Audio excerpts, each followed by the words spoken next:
திரு சாமிநாதன், தொடர்ந்து தாவேகாவை பூஸ்ட் செய்யற மாதிரி பேசுகிறார் திரு பிரவீன் சக்கரவர்த்தி. நோக்கம் என்னவா இருக்கும்? காங்கிரஸ் கட்சியை பொறுத்த வரைக்கும் கூடுதல் சீட்டை வாங்கணும், அதுதான் அவர்களுடைய அதிகபட்ச இலக்கு. அது திமுகவுக்கு ஒரு நெருக்கடியை கொடுத்து உருவாகணும்.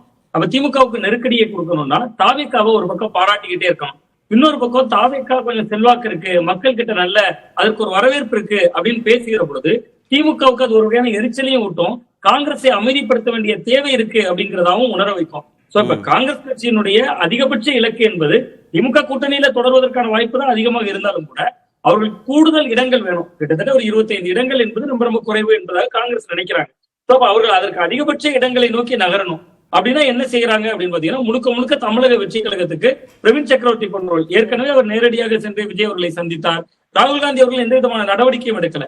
அகில இந்திய தலைமை இதை விரும்புகிறது. டெல்லி தலைமை ஒருவேளை அவர்கள் ஏற்கனவே ஒரு பேச்சுவார்த்தை எல்லாம் நடத்தி கிட்டத்தட்ட 2 தரப்புகளுக்கும் குழுவெல்லாம் இருந்து ஒரு ஆலோசனை நடத்தி டெல்லியில் நடத்தப்பட்ட பின்போ அகில இந்திய தலைமை ஒரு மிக முக்கியமான விஷயத்தை அதுக்குள்ளேயும் ஒரு குறியீடா கடத்துறாங்க. தமிழ்நாட்டுக்குள்ள 2 வகையான கருத்துக்கள் இருக்கு எங்க காங்கிரஸ் கட்சியில. ஒன்று திமுகவோடு தொடரணும்னு சொல்லக்கூடியவங்களும் இருக்காங்க, தமிழக வெற்றி கழகத்தோடு போகணும்னு சொல்லக்கூடியவங்களும் இருக்காங்க என்பதையும் அகில இந்திய தலைமையே ஒரு கூட்டம் நடத்தி வெளிச்சம் போட்டி காட்டினாங்க. அப்ப காங்கிரஸ் கட்சியினுடைய அதிகபட்ச இலக்கு, அதிகபட்ச கோரிக்கை என்பது கூடுதல் இடங்கள். அதை நோக்கி நகர்த்துவதற்கான வேலையை பிரவீன் சக்கரவர்த்தி போன்றவர்கள் யூக வகுப்பாளர் என்கிற முறையில செய்யறாங்க என்பது ஒன்று. இன்னொன்று, காங்கிரஸ்குள்ளேயே இயல்பாகவே இன்னொரு விஷயம் பேசு பொருளா இருக்கு சார். கிட்டத்தட்ட நம்ம எத்தனை ஆண்டுகள் திமுகவோடு உறவிலேயே இருக்கிறது, இது கட்சியை எந்த அளவுக்கு வளர்த்திருக்கிறது. சோ நம்ம ஒரு பரிச்சாத்த முயற்சியில உண்மையில பாஜக கூட 2014 ஒரு முறை கழகங்கள் இல்லாத தமிழகம், கவலைகள் இல்லாத தமிழர்கள், பொன்ராதாகிருஷ்ணன் அவர்களுடைய பீரியட்ல தனியாக அவர்களே ஒரு அணியை அமைத்திருந்தாங்க. அதுல இருந்து 10 ஆண்டுகள் கழித்து 2024 அதே மாதிரி ஒரு அணியை அமைத்திருந்தாங்க. 2014 2 தொகுதி ஜெயிக்கிறாங்க, திமுகவோடையும் இல்லாம அதிமுகவோடும் இல்லாம தர்மபுரியில ஜெயிக்கிறாங்க. அதே மாதிரி பாத்தீங்கன்னா கன்னியாகுமரியில பொன்ராதாகிருஷ்ணன் ஜெயிக்கிறார். 2024 திமுக அதிமுக இல்லாத ஒரு அணியை உருவாக்கி கிட்டத்தட்ட 18% ஓட்டை காட்டிடுறாங்க. அப்ப காங்கிரஸ் கட்சி இயல்பாகவே அவங்களுக்கு என்ன தோணுதுன்னா, தமிழ்நாட்டுல நம்முடைய ஓட்டு சதவீதத்தை அதிகரிக்கணும், வந்தா கிடைத்தால் பலன் கூடுதல் தொகுதிகள்ல போட்டி, அந்த வாய்ப்பு கிடைக்காத பட்சத்துல நம்மளுடைய ஓட்டு சதவீதத்தை உயர்த்துறதுக்கு ஒரு வாய்ப்பா இருக்கும் அப்படின்னு எதுவாக இருந்தாலும் இந்த காங்கிரஸ் கட்சி தங்களுக்கான ஒரு லாபம், அந்த கூட்டணிக்கான லாபம் என்பதை கடந்து இந்தியா கூட்டணியினுடைய முகமாகவும் முகவரியாகவும் தமிழ்நாட்டுல திமுக இருந்தது என்கிற பழைய உறவுகளை எல்லாம் கடந்து தங்களுடைய கட்சியினுடைய இருப்பை காட்ட வேண்டும் என்பதற்கான ஒரு காய் நேரத்தில் நோக்கி நகர்ந்திருக்காங்க காங்கிரஸ். அதுல விஜய் போன்றவர்களை பயன்படுத்திக்கிறாங்க. இது விஜய் அவர்களுக்கும் லாபம் இருக்கு. விஜய்க்கு எனக்கு இவ்வளவு % ஓட்டு இருக்குன்னு அவரே சொல்றதுக்கும் காங்கிரஸ் போன்ற ஒரு அகில இந்திய கட்சியிலிருந்து ஒரு குரல் வழக்க வித்தியாசம் இருக்குல்ல. நீங்க கிட்டத்தட்ட கடந்த 3-4 நாட்களுக்கு முன்பு அந்த கருத்து கணிப்பை எல்லாம் பார்த்து விட்டு விஜய் அவர்களே இது கருத்து கணிப்பு இல்ல, கடுப்பு கணிப்பு அப்படின்னு சொல்லியிருந்தார். இன்னைக்கு இதை பார்த்தா அவர் சந்தோஷம் தான் படுவார். தாவேகாவுக்கு 3வது பெரிய சக்தின்னு காங்கிரஸ் போன்ற கட்சிகளே சொல்றாங்க என்பது விஜய் தரப்புக்கும் ஒரு லாபம் இருக்கு, இதுல காங்கிரசுக்கும் லாபம் இருக்கு. திமுக இதை எப்படி கையாள போகிறார்கள் என்பதை பொறுத்துதான் இதுல அடுத்த கட்ட நகர்வுகள் இருக்கும். இதுல காங்கிரஸ் கட்சிக்கான வாக்கு சதவீதம் 12 அப்படின்னு திரு பிரவீன் சக்கரவர்த்தி குறிப்பிட்டிருக்கிறார். 18% தாவேகாவுக்கு, 12% காங்கிரஸ் கட்சிக்கு அப்படின்னு சொல்றார். இது கள யதார்த்தம் தானா? 12% காங்கிரஸ் கட்சிக்கு தற்போது இருக்கக்கூடிய வாக்கு சதவீதம் தானா?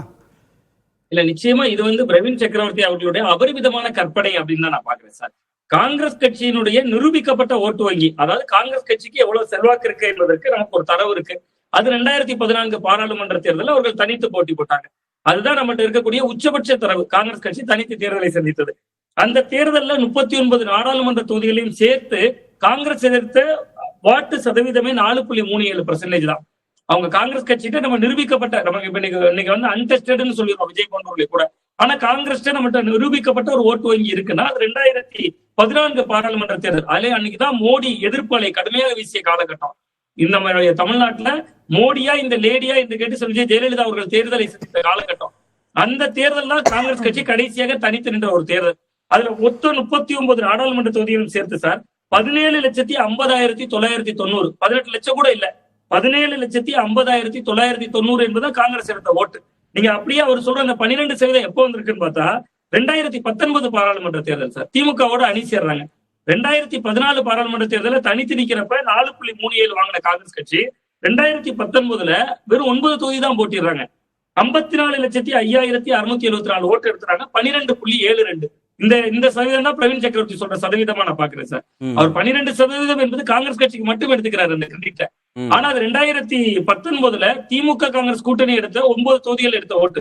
சரி, அப்படியே காங்கிரஸ் வளர்ந்திருக்குன்னு பிரவீன் சக்கரவர்த்தி அவருடைய குரலை எடுத்துக்கிட்டா கூட 2019 12.72% எடுத்த காங்கிரஸ் கட்சி 54,05,674 ஓட்டு எடுத்து சார். ஆனா 2024 பாராளுமன்ற தேர்தல் நடந்து முடிந்த பாராளுமன்ற தேர்தல அதே 9 தொகுதிகளில் போட்டிடுறாங்க. ஆனா அவர்கள் எடுத்த ஓட்டு என்பது 10.67% தான். கிட்டத்தட்ட 54 லட்சமாக இருந்த அதனுடைய 9 தொகுதிகளில் போட்டிட்டு 54 லட்சமாக இருந்தது, இப்ப 46 லட்சமா குறைந்திருக்கு. இதுதான் கண்ணு முன்னாடி இருக்கக்கூடிய தரவுகள். பட் பிரவீன் சக்கரவர்த்தி அவர்கள் இந்த தரவுகளை எல்லாம் தகவல்களை எல்லாம் காங்கிரஸ் கட்சி எடுத்த உச்சபட்ச கணக்கை மட்டும் எடுத்துக்கொண்டு களமாடுகிறார்.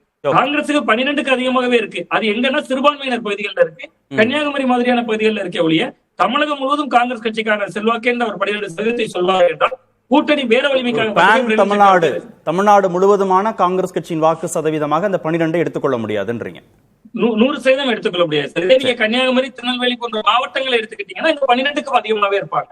ஆனா இது 12% என்று அவர் சொல்வது மிக மிக ஒரு அபரிமிதமான எண்ணிக்கையை சொல்கிறார் அப்படின்னு தான்.